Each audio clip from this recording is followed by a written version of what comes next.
Welcome to this Zentangle Quickie. My name is Heather Hartwick Gladden.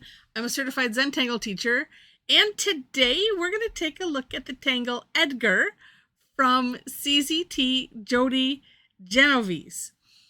I think I need to make a category of tangles that have names, just because it's funny.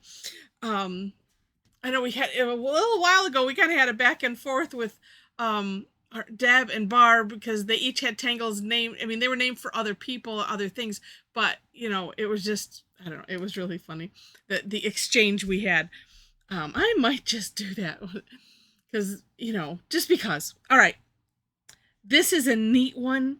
I like anything whimsical because it just says, it doesn't matter what you do because it's just whimsical. And when it's whimsical on purpose, then it's even better. So, all right, this starts off with just a big, continuous S-shaped curve line. And of course, however you wish to do it, like that. And then leaving a gap and kind of mirroring it. And I say kind of because it's whimsical. So it doesn't have to be exact. It doesn't matter. And again, leaving gaps at both ends. Now, you can make this as long as you need to, which is also really neat. Then, at the top, we're going to put an orb. The bottom, we're just going to put like a C-shaped curve line like that.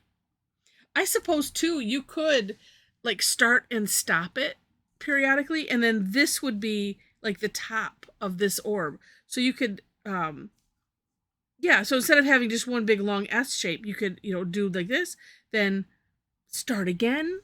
I don't know, that could be kind of neat. I'm looking at Jody's samples, and do take a look at the For More Inspiration link. I don't see that she's done that, but that doesn't mean anything. You can do it. I could do it.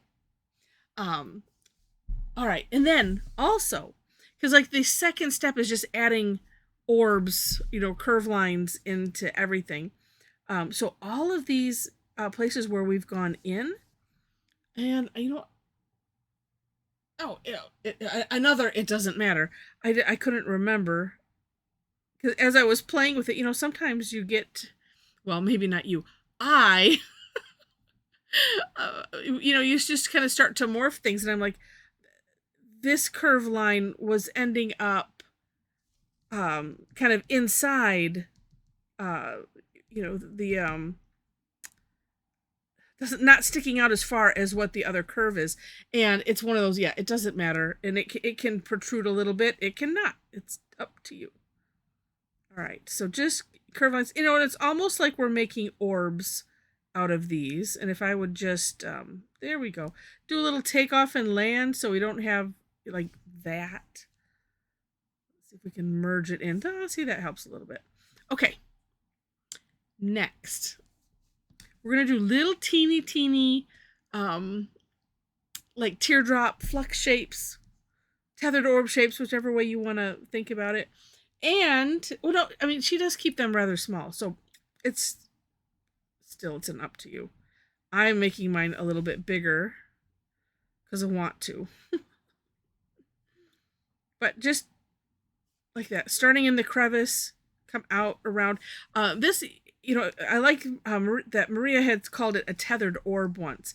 And if you think about it, because if you start in this crevice here, and it's kind of an orb shape, but we're tethering it right into that crevice. So if that helps you do it, great. Wow. That one turned out interesting.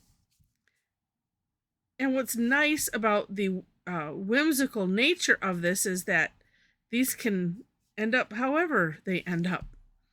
And it's all good. Okay. There we go. Next, and this, I'm starting from the bottom, and I don't think it matters. I don't think it really matters which way you do it. It does seem to lend itself and make sense to do these curve lines like this. And I'm going to leave a little sparkle there. So kind of using this orb, it's just, when you get to the top, it's like we don't really shift and go the other way. So that's why I'm thinking that maybe it doesn't matter. Like if you really want to do it the other direction, you can. Now, what I'm doing here, leaving some gaps and some dots, is how we would leave a sparkle when we're doing a line pattern. And you don't have to have it be consistently in one direction or one space. Actually, I try to avoid that. It doesn't look bad, but I try to alternate it up a little bit, shift it one direction, then to maybe a little bit to the other side. Sometimes if it's a long expanse, kind of like here, I might put a couple dots in there. And then here, I'm just going to leave a gap. And actually, every once in a while, I don't leave a gap. Just because. Because you can do whatever you want. And it's just neat. And what's funny to me is, as I'm doing it, I'm like, okay, is it going to be a hot mess? Maybe not. We'll just see. And by the time you get to the end and we add some shading, it's like, oh, that's kind of cool looking.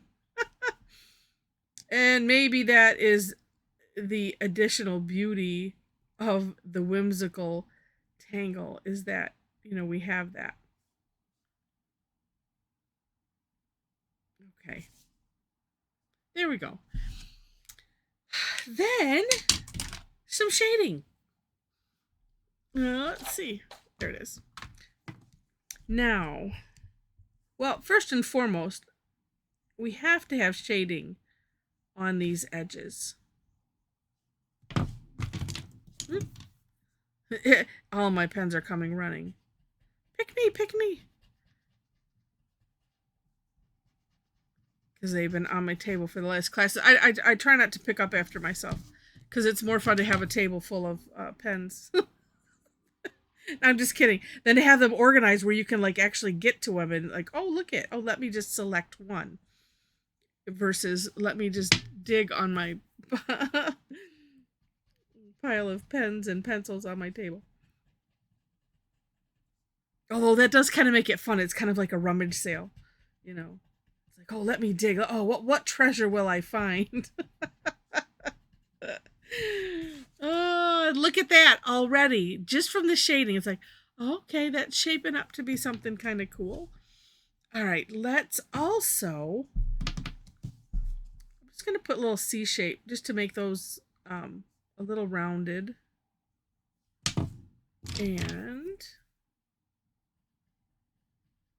And then like I like to do, like I did here, is just with the Tortillion going over that C shape to soften it. And then sometimes we'll take it almost to an orb. So, and I feel like I'm almost auraing the outside. And see how this looks fine just by itself. You don't even have to use the Tortillion. You could even just do it in pen. I've done that before, and it still looks neat. But, like I said, there's all these different ways just that you can have fun with it. And it's just up to what you're feeling like. Okay, I like that. Now, I don't know that I want to do too much with these guys because I think I'm just going to leave them the way they are. Oh, but wait. Oh, no. Let's grab... Okay, 003.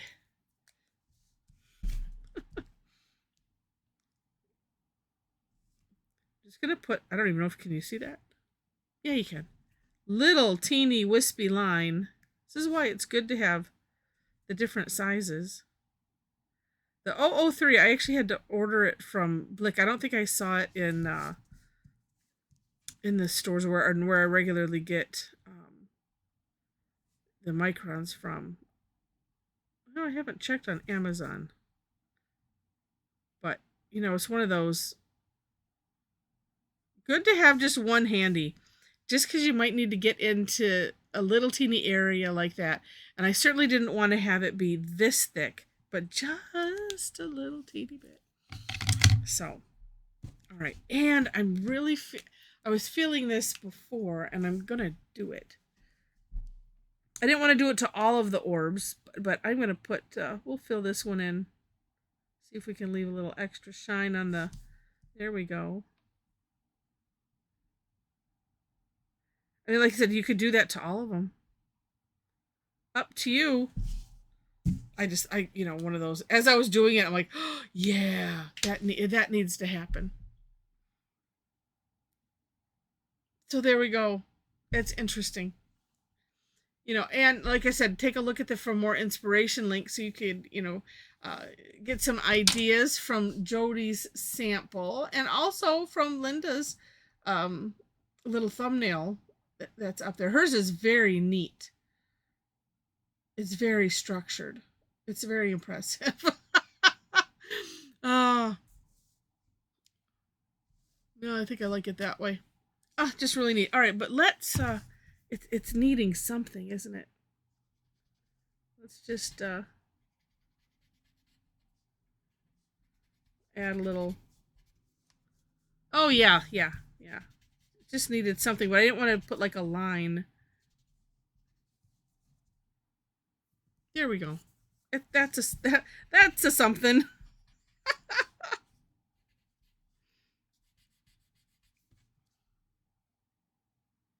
Fun. I don't know why I drew those up, but I kind of like it. All right. Well, I hope you enjoyed this as well. And if you did, please click on the like button. If you liked it enough to see more, would love to have you be a subscriber to the channel. I'm going to darken this while I'm talking. Just because I'm feeling like it needs a little bit more dramatic effect. All right. In the description section, as I mentioned, you will find links to the step outs. Look at that. Whoa.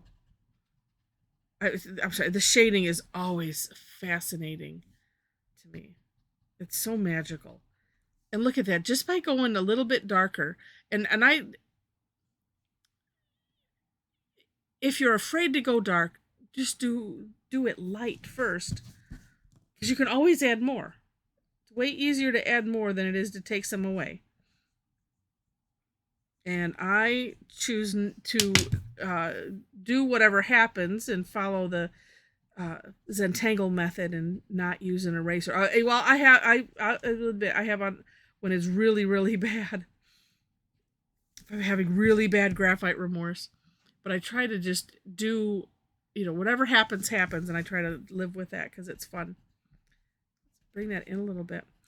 So besides the, in that description section, besides links to the step outs, you will find my link tree below those. Oh, that helps. And there you'll find links to everything. So all my social media. So if you enjoy my crazy style, you know, come join me online Thursdays, except for this next week, at the time of this recording. Generally, they're on Thursdays, Tangle time, and they're free. And it's an hour, 2 times a day, 11 a.m. and 7 p.m. Eastern time. And every once in a while, I have to change it, and I do try to shift it to another day. So, for instance, next week, instead of it being on the 19th, it will be on the 18th, on that Wednesday. So yeah, come and join us. We have a lot of fun. Lots of great tangling. I mean, it's so much more than fun because the results that everybody has is just mind-blowing. Yeah, so information for that is there. Like I said, social media. And if you are interested, we have a Tangle Addicts community group on Facebook. It's a private group, and I do have 4 questions that you have to answer in order to gain entry. And yeah, and that's it. But like I said, explore the link tree, have fun, and I think that's it. So thank you so much for watching, and I wish you happy tangling.